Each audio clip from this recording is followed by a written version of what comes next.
राम के घोड़वा कलाली लगमियाओ लक्ष्मण रतन गुलाल जी। चलऊ न भैया होई बन चली जहाँ बस भाभी तुहार जी। चलऊ लक्ष्मण भैया होई बन चली जहाँ बस भाभी तुहार जी। बोलिया त बोलेला तुही राम भैया हो ऊ बोली हमें ना सोहाय जी। जवन शीतली भाभी घर से निकाला ते बना कैसे हम जाब जी। कहलो न मानेल श्री राम भैया हो साजी दियल आपन घोड़ा जी।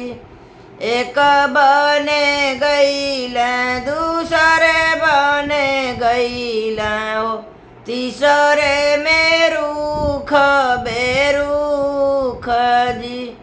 वही वृंदावनवा में दुई हो लड़िकवा हो लव कुश दूनो भाई जी।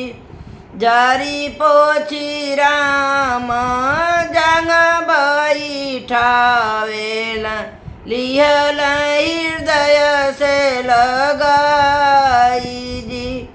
के कर हव तुही नतिया से पुतवा हो के कर लाग भतीजा जी।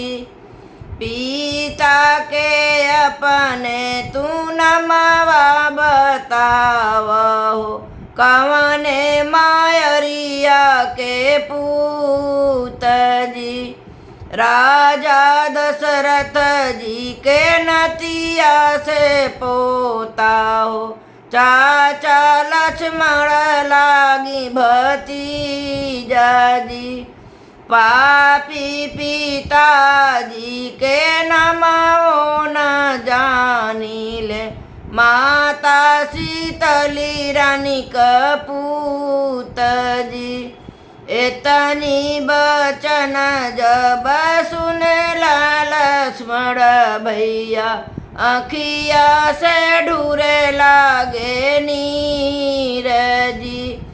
चलन मोरे भैया वही बन चली जहाँ पे रानी निवास जी।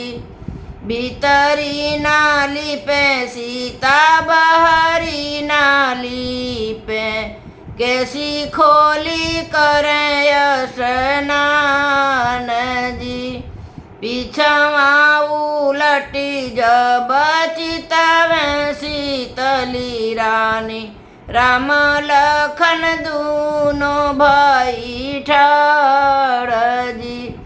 फाटती धरती हम हो जैती समाई होई जैती जग से अलोप जी। ऐसन पति के हम मुँह न देखती गर्भे दिहल बनवास जी। राम के घोड़वा कलाली लगमियाओ लक्ष्मण लाल गुलाल जी। लक्ष्मण